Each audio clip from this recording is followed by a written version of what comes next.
Some of you in the media might have read that the DA is now polling as the largest party in South Africa. Word.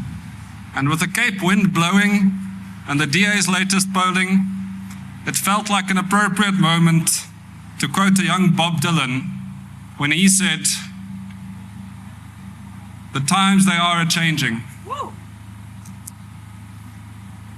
So as the DA today, we are here to say we are opposed to going down this ailing ANC road that leads to nowhere.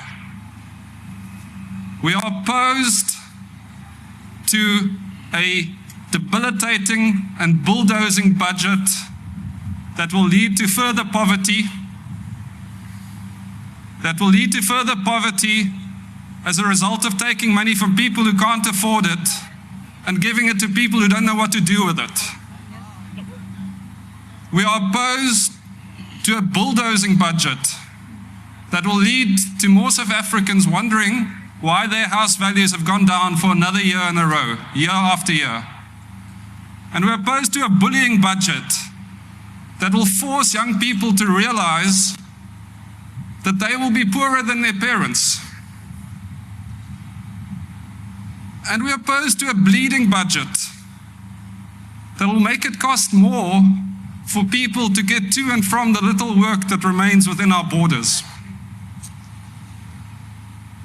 But I want to make it clear, we're not opposed to a budget under any circumstances and under all conditions. The DA was in favor of a budget that would focus on new infrastructure investment, on a budget that has no further bailouts for failing state-owned enterprises, and on a budget that prioritizes spending where it's needed the most. So we're not opposed to a budget under any circumstances, but we are opposed to an ANC VAT-based budget.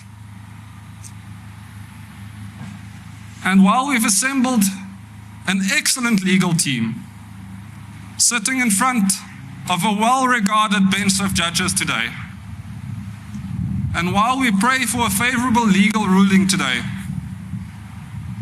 we realize that a court victory alone will not bring the change that we need. In the end,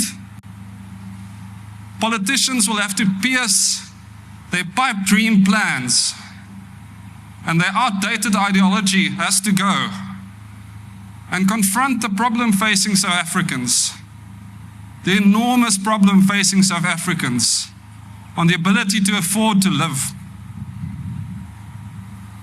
And so, I ask whoever's making the decisions in the ANC, under whatever Soviet sand they've stuck their heads into, to simply answer this. How many years does one party need to hear our people crying? And how many times can you just turn your head away, pretending that you can't see? DA at work, rescuing South Africa.